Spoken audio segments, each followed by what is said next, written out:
Silence. That's what kills you. Not the fights, not the screaming, but the deafening, suffocating silence that comes after. Genevieve left 3 weeks ago. Though no, left isn't the right word. She conducted a total decontamination. She cleaned out this house of more than just her dresses and makeup. She purged everything that reminded us of us. Photos of us together, those stupid vacation magnets that hung on the fridge. Even my old coffee mug with the broken handle. I drank from that thing every single morning for 10 years. Now it's gone.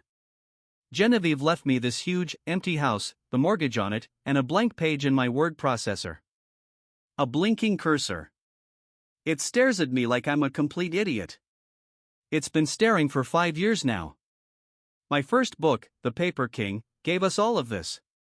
Money, the house, recognition. The illusion that we were worth something in this world.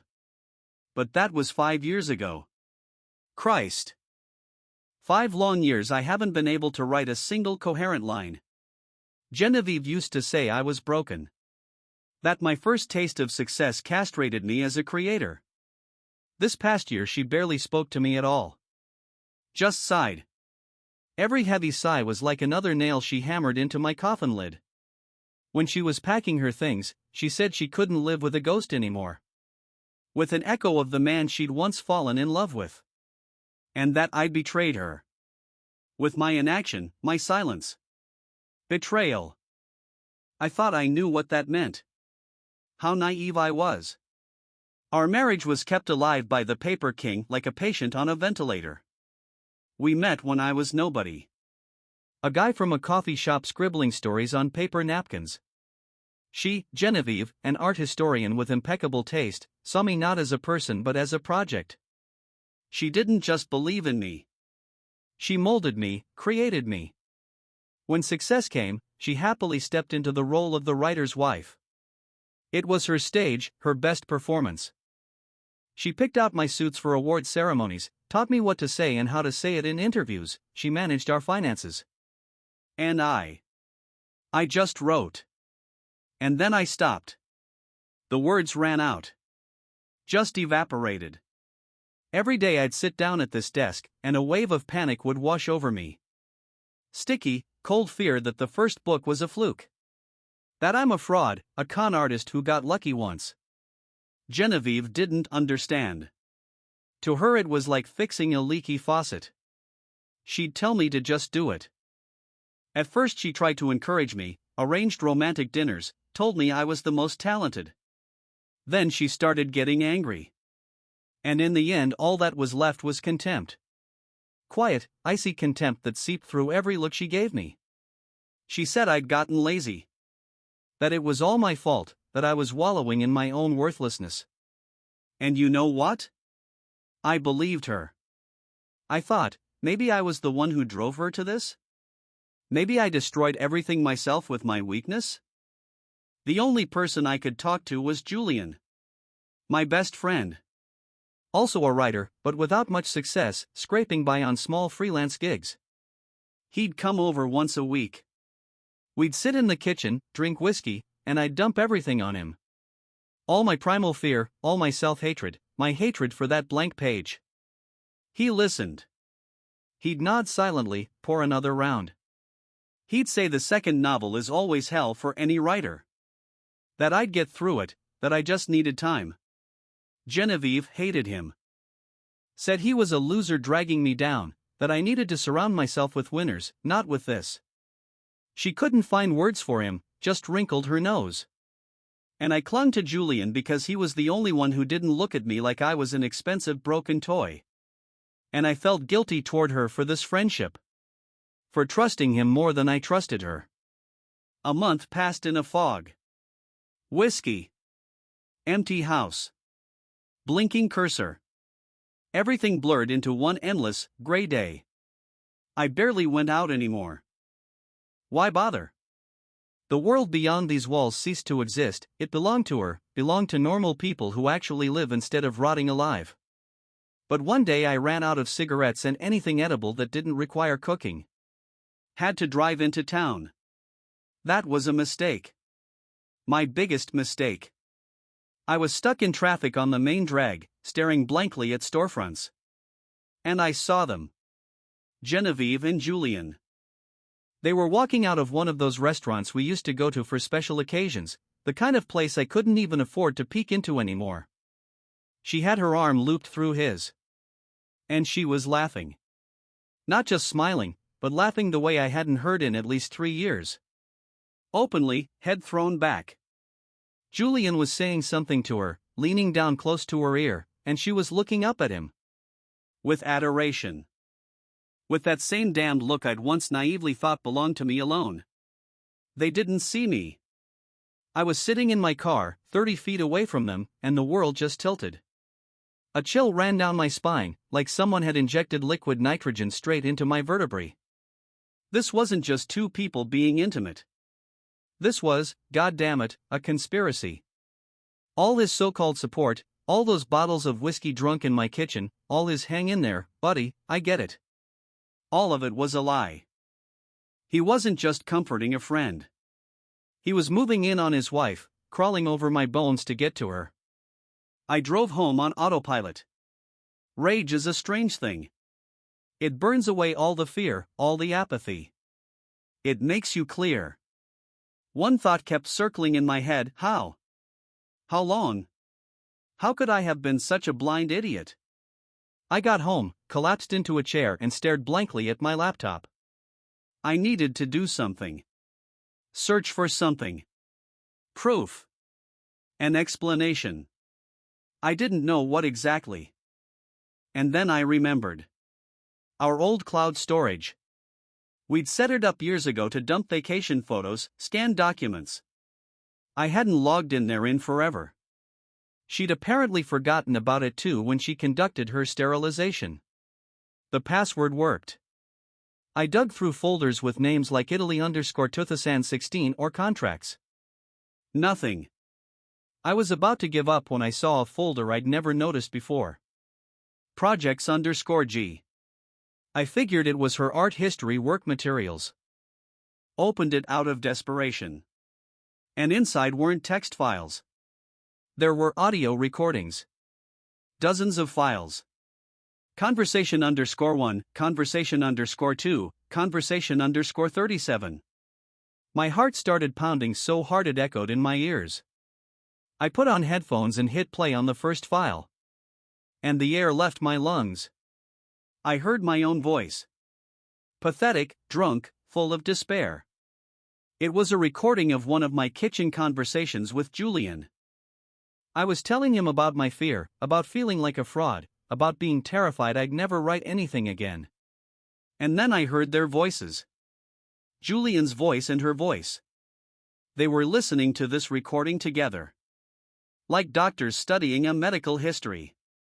I heard her telling him that my insecurity was growing, that I was almost at rock bottom.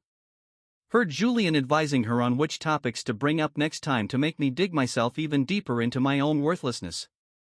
He wasn't supporting me. He was drowning me. Methodically, cold-bloodedly, at her direction. He was using my most shameful fears, my confessions, to drive me into an even deeper pit of depression. This wasn't just betrayal. This was vivisection. I kept listening. File after file. Hour after hour. It was some kind of perverse self-torture, but I couldn't stop. This wasn't just surveillance. This was a vivisection of my soul in real time, with commentary from pathologists. They dissected every word I said, every sigh. Here's a recording where I'm drunkenly rambling to Julian about how I'm afraid my father was right and I'm just a one-hit wonder. And then Genevieve's voice, cold as a surgeon's steel, analyzing how this paternal trauma is the key to my complete paralysis. She advised Julian to press on that point next time. To ask if I was afraid of disappointing my father's memory. And I remembered that conversation. Remembered how after it I couldn't get out of my chair for 2 days. I was sick. Not physically. My soul was sick, everything I thought was my life was being turned inside out. This wasn't just an affair. This was something far more grotesque. She hadn't left me for another man. She was creating him. Out of Julian. She was his producer, his editor, his sculptor, and I was the discarded material, the organ donor for their new project. She was telling him that I was washed up, that my time had passed, that my success was a fluke, but the real talent was him. She was molding him into my improved version, a writer who wouldn't break. A writer she could control. And in one of the last recordings, somewhere between my moans of despair and their cynical analysis, I heard it. The thing that finally broke the spine of my world. She was dictating a book idea to him. A novel about a writer who breaks down after the deafening success of his first book. A writer whose wife leaves him because she can't live with his creative impotence. My idea. The very one I, like a complete idiot, had told Julian 6 months ago in this very kitchen. An idea he'd criticized back then, calling it banal and predictable. He said nobody would be interested. And now her voice, my wife's voice, was confidently and clearly building a synopsis, using my own words, my metaphors, my pain. He didn't just steal my wife. He stole my book. My story. My life. I barely remember the next 2 months. The rage burned out, leaving behind cold, ringing ash. I became a ghost in my own home. And then an invitation came in the mail. Glossy cardstock, gold embossing. The launch of Julian Summers' debut novel. And the title. The title was the final nail. Echo in an empty room. The critics were ecstatic, writing about the incredible psychological depth, the nuanced understanding of creative crisis. I went. I had to see this. The venue was packed. All these literary agents, critics, publishers, all the people who stopped returning my calls 2 years ago. On stage, in the spotlight, sat them. Glowing. Winners. She, in an elegant dress, looked at him the way she'd once looked at me at the launch of The Paper King. With pride and adoration. I waited for my turn at the microphone in the Q&A section. When she saw me, her perfect smile faltered for just a moment. I didn't yell. I didn't accuse. I calmly asked Julian a question. Asked if it had been difficult for him to write Chapter 7. That scene by the fireplace where the main character, crushed and drunk, confesses to his best friend that he's afraid his first book was a fluke. I asked if it had been easy for him to describe that sticky, primal fear that he'd heard not in his own head, but in audio recording number 37 from the folder projects_G. Absolute silence fell over the room. So thick it felt like you could touch it. Julian went white. His face turned into a wax mask. He looked at her, and in his eyes was pure, naked panic. And she looked at me. And in her eyes there wasn't a drop of pretense anymore. Only hatred. Pure, distilled hatred for the ghost who'd suddenly spoken. I carefully placed the microphone back on its stand and, without looking back, walked out of the hall. I thought I'd won. When I walked out of that hall, the silence I'd left behind was still ringing in my ears. I walked through the night city, and for the first time in many months it felt like I could breathe. I wasn't savoring their humiliation. I was savoring that the truth, my truth, had finally been spoken aloud. I was certain that the next day everything would come crashing down. Their world, built on my pain. What an idiot I was. A scandal did break. Only it didn't hit them, it hit me. The next morning all the major literary outlets came out with the same story. Their story. They gave an exclusive interview where, with sad and understanding faces, they told a tragedy. About me. They told the world that I was a talented but deeply unstable person. That my creative crisis had evolved into serious psychological problems. That I couldn't accept their happiness and my former friend's success. They said my stunt at the launch was just a desperate attempt to get attention, an act of revenge by a bitter ex-husband. Genevieve tearfully recounted how she'd tried to help me, how she'd endured my breakdowns for years, but ultimately was forced to leave to save herself.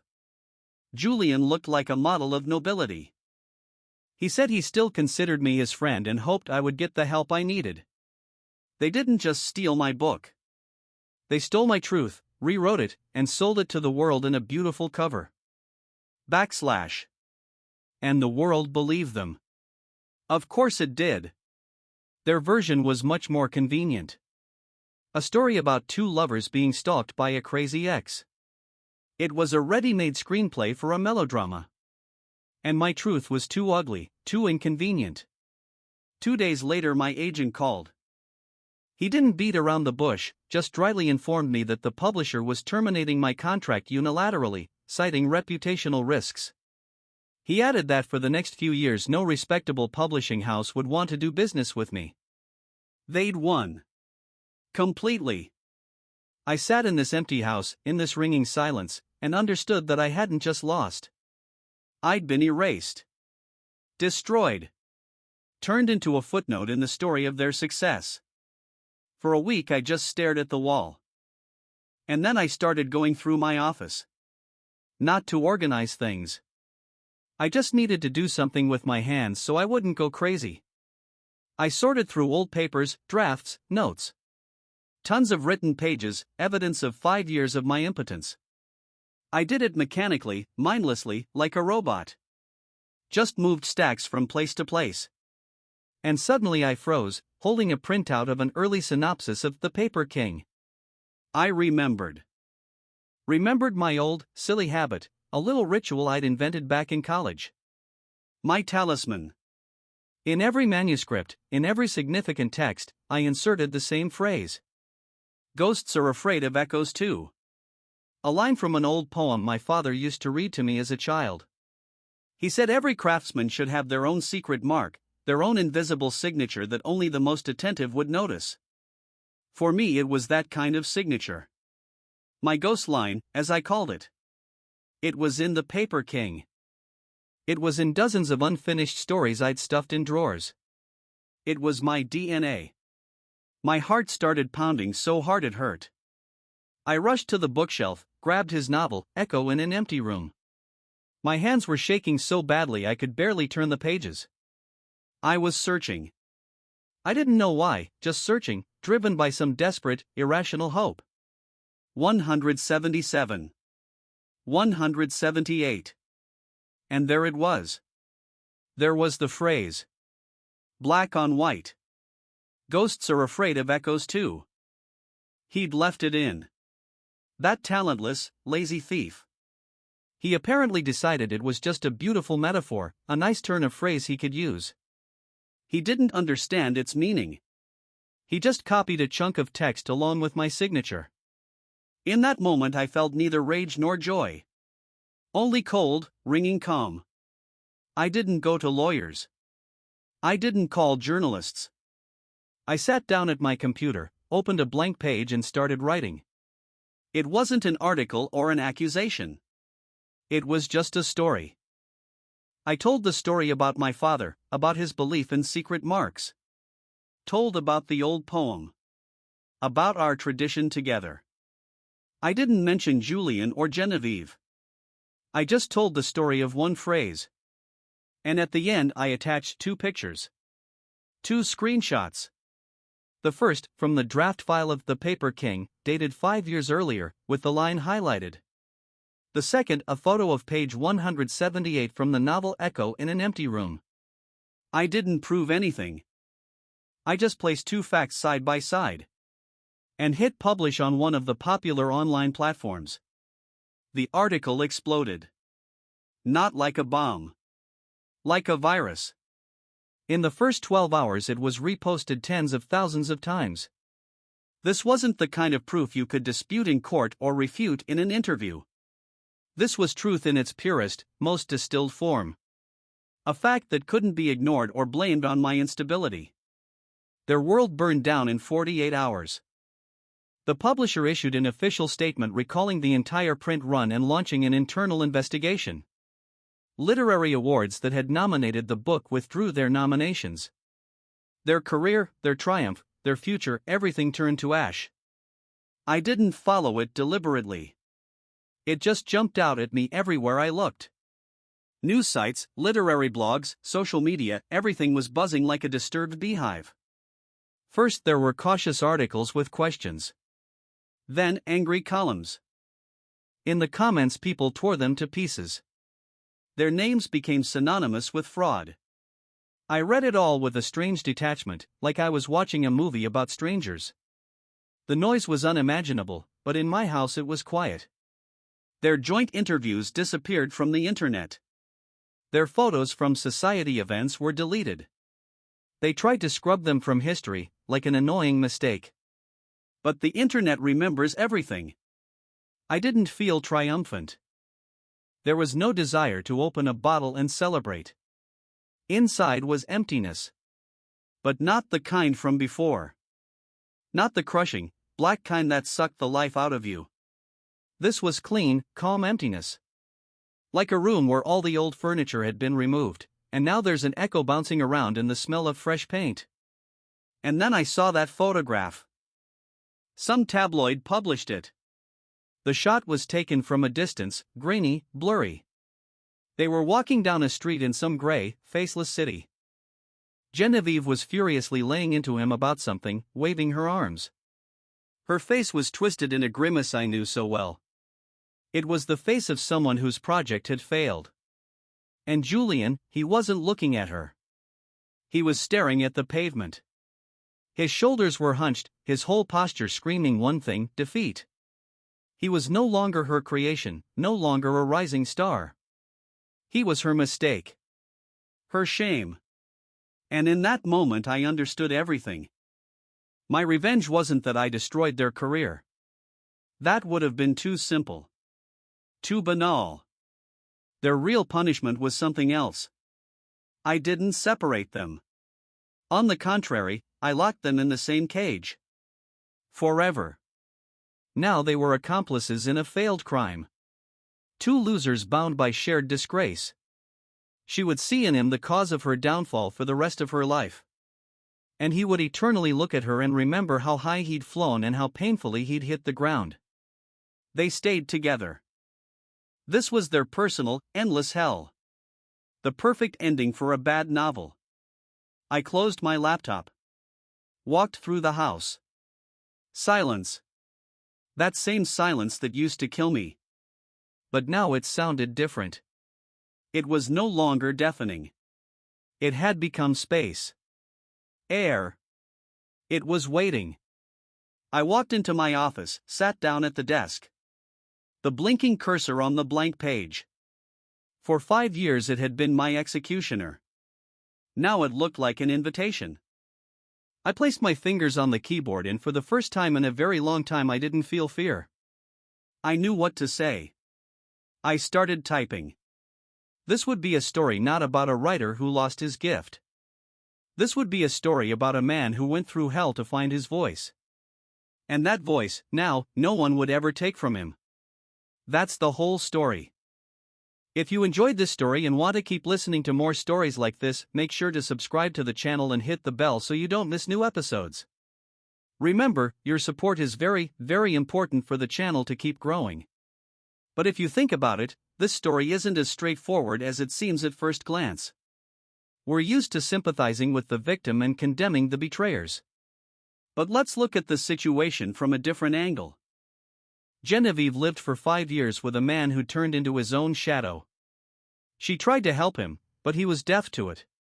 Maybe her actions aren't so much betrayal as a desperate attempt to escape a sinking ship and build a new, sturdier one?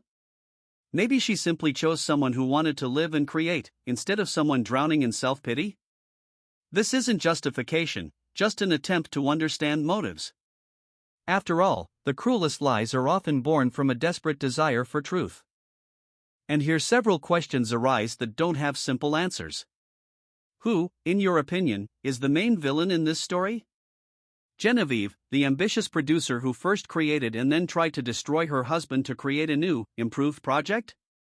Or Julian, a weak and envious person who committed an act of betrayal not so much from malice as from a desire to finally escape the shadow of his more successful friend? Or maybe the main character is to blame for everything himself? Maybe his 5 years of creative impotence and emotional detachment were the very first betrayal that launched this entire chain of events? Wasn't he the one who created that emptiness in the house that his wife tried to fill with another person and another project? And the most important question, Is his revenge an act of just retribution or just as cold and calculated a move that simply turned out to be more sophisticated and successful? Can you, by destroying someone's life in response to your own destroyed life, remain the hero of the story? Write your opinion in the comments.